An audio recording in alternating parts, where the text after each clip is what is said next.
Оюмду ал бузду. Чаканагымдан кармай калып, жүзүмө тике карап, чечкиндүү түрдө мындай деди. Өзүмдүн жинди кыялым менен баштаган бир кызы окуяны өткөрдүм. Айтып берем, жазасыңбы? Молдону жек көрүп калганымды ошондо билесиң. Мен макул болдум. Алаң эмес баштады. Окурманым, кайсы бир шарттуу себептен боюнча ал жолдошумдун атына табадым. Окуяны ал төмөндө өзү баштамакчы. Кечке жуук үйгө келсем, аялым үй жыштырып, акитешчылап жатыптыр. Ой, бул эмне кылганың? Мен үйдө бир койдун эти бар деп мактанып, тең туштарымдын бир экөөсүн чакырып койдум эле, деп эзилдедим. Эртең деле күн бар. Бүгүн уяктайм. Аялым мисирейип болбойт. Чакырып койсоң, кайра барып айтып кой. Эртең биротоло акталган үйгө келишсин. Аргам түгөндү. Аларга барып айныганымды айтуу мага оор эле. Акырында ушундай десем макул болор, деп мынттым. Силердин келишиңерге аялым уруксаат бербей койду. Дегенче өлгөн артык. Тең туштар келгенче жуурка түшөгүңдү ордуна койбосоң, бүгүн түндө өлүп тынам. Аялым моңбойт. Кайра өлсөң өлө бер, дейт. Денем дүр этип, жиним кайнап кетти. Шап эшикке чыктым. Алгач жолдошторго жолугуп себебин айтсам, алар капа болбоду. Кайра эртең дем алыш күнү жакшы эмеспи дешти. Анан шахмат десе, ичкен ашын жерге койгон бир таанышымдыкына барып, таң атканча шахмат ойнадым. Тигинин бүткүл дейт шахматта. Мен аялым жөнүндө ойлойм. Каатыр болуп жатабы, же үймө кыдырып издеп жүрөбү, дейм. Таң сүргөндө үйгө барсам, аялым бейкапар кызымды кучактап, таттуу уйкуда. Өлүк тирүүм буга баары бир окшойт, деп жиндендим. Чындап бир сынап көрсөм деген кылт этти. Үйүбүздүн бир комнатасы бүт элек. Ошого отун жана азык түлүктөрүбүздү койчубуз. Жана айткан койдун эти да илинип турат. Мен ошол эт илинген турсунга асылып турам.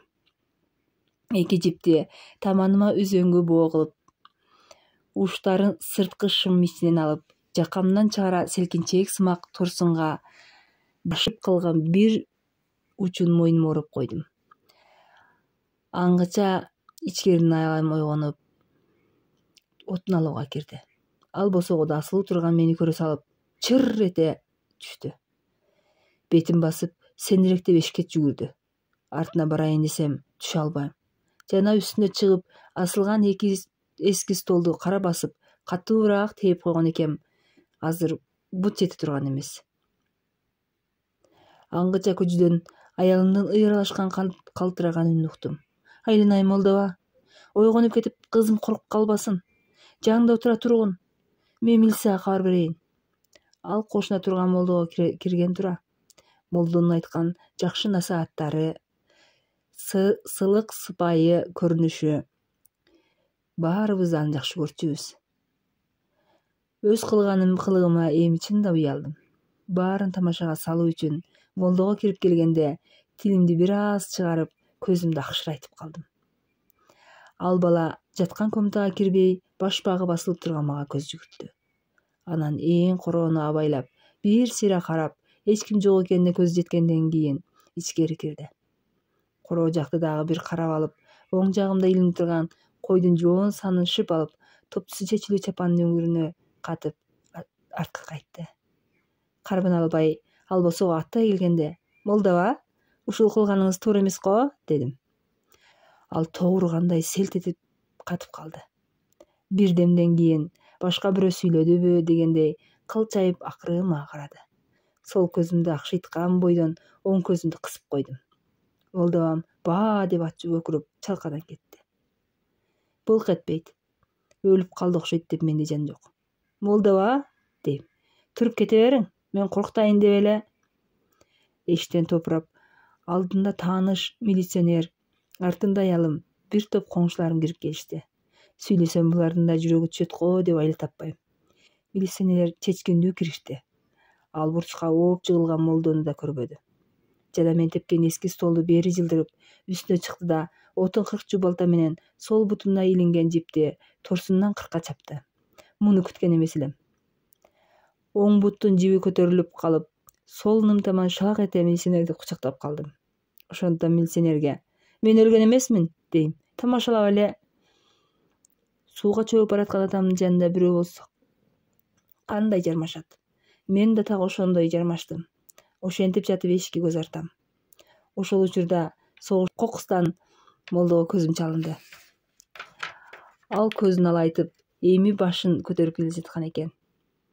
Мени көрүп кайрадан шалк этти. Анан чогулуп калган эл мени чындап өлбөгөнүмө көздөр жетип, жыгылтпай асылган жеримен чечип алышты. Ал аңгемесин аяктагандай туруп калды. Мен суроо бердим: "А молда кантти?" Анын бетине суу сээп тургузганда чапанын ичинен койдун саны булаң этип жерге түштү. Мурда мени жемеге алып жаткан эми аны шылыңдап: "Молда болбой куруп кал" деп жете өмүрүн жерге киргизип наалат айтып тарап кетишти. "Өзүңчү? Өзүң абалың кантти?" дейм акырын кер какыш менен. Өзүм куруйун" деди ал шашырбай. Бир топко чейин элдин жүзүн карай албай